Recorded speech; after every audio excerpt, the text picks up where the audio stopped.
Hi, my name's Paul. I've been a flight instructor with US Flight Co. for a little over a year now, and I'm here to talk with you about what you need to do to get your private pilot license and a little bit about what that process looks like. So, first off, what is a private pilot license?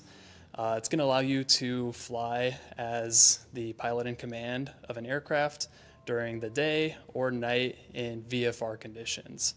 VFR stands for Visual Flight Rules, meaning you have to have a minimum visibility and you have to stay so far away from clouds in order to operate under these privileges. You're also allowed to carry passengers, so you can take your friends and family and go on a long cross-country flight or just go up and look at the views from the sky. So one of the first steps in achieving or getting your private pilot license you'll want to take is making sure you can obtain a medical. So this process, you would find an aviation medical examiner and you would go in and they would run a few tests just to make sure you're healthy enough to be a pilot. It's very similar to getting like a sports physical for a high school sport, if you've ever had to do that before. So once you have that medical, you'll need to meet other eligibility requirements as well. So first off, you need to be at least 17 years old to obtain your private pilot license. You can start training a little bit sooner than this.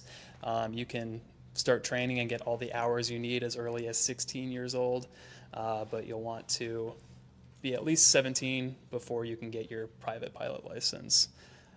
You'll need to be proficient with the English language, so being able to speak, read, write, and understand the English language is important to getting your private pilot license. Meeting the aeronautical knowledge areas. So there's a lot that's included in this section, knowing about the different rules and regulations that apply to being a private pilot.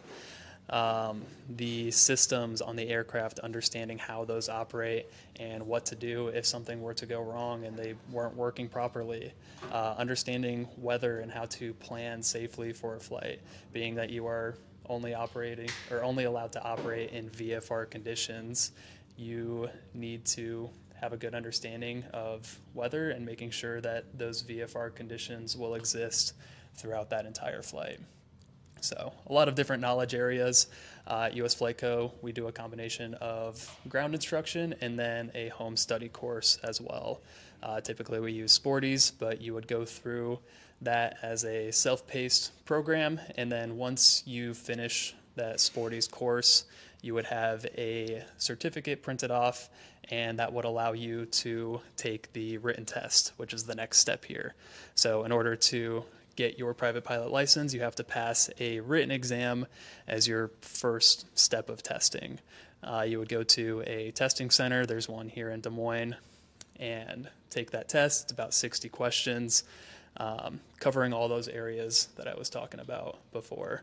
And that test you have to pass with at least 70%, and you'll be eligible to move on to the next step of the training. After that, we need to meet the necessary experience and flight training. So over here, kind of listing out all of the experience required to actually take the practical test, which would be that last step that we'll talk about here in a second.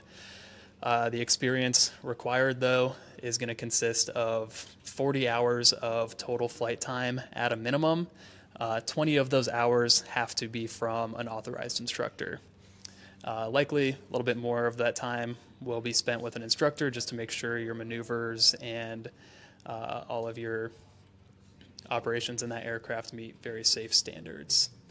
Once you meet certain requirements, then you'll be eligible to solo in that aircraft.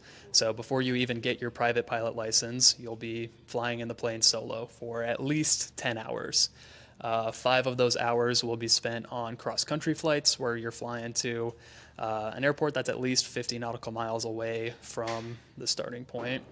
One of those cross-country flights will be a long cross-country where you fly over 150 nautical miles for the total distance of that flight, and you stop at 3 different airports along the way.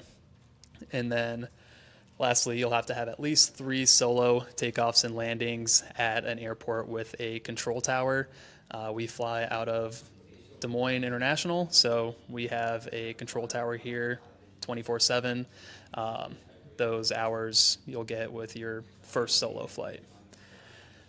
And moving on, getting our night experience. So being that you can fly day or night, we do have to have at least 3 hours of night flight included in our training, 1 cross-country flight during the night, and then 10 takeoffs and 10 landings completed to a full stop at night in order to satisfy that experience requirement.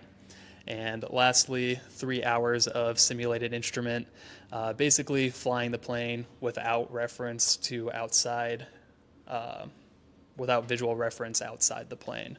So flying just off of the instruments in the plane in case you found yourself in an emergency and you accidentally flew into a cloud, which we're not supposed to do as a private pilot, but it could happen accidentally. So preparing you for worst case scenario. And then after you meet all those experience requirements and all of these other eligibility requirements, now you're ready to take the practical test. So that practical test consists of 2 parts. You would have an oral and then a flight portion with a DPE, designated pilot examiner. That oral test, they sit down and they quiz you about, they give you different scenarios. So talking about your flight plan for a cross country that they may have you prepare for beforehand. Different emergency scenarios, what you would do as the pilot in command, making sure you have sound judgment and a good understanding of what it takes to be a pilot. And then after you pass that oral section, usually that portion of the test takes about an hour and a half to 2 hours, and then you're ready for the flight portion. You go out, you do a pre-flight on the plane, and then you perform a series of different maneuvers, which these maneuvers include cross-country flight planning, or following a cross-country flight plan, pilotage and dead reckoning, which is how you would navigate during that flight plan, and then some emergency procedures. They would quiz you over those in the plane, and then going over different maneuvers, which these maneuvers would be things that would be covered earlier on in the training, going over how to recover from a stall or how to execute a steep turn, ground reference maneuvers, different takeoffs and landings, so on and so forth. And once you pass that practical test, the examiner will sign off on your license and you will be a private pilot. All right, and then thanks for watching.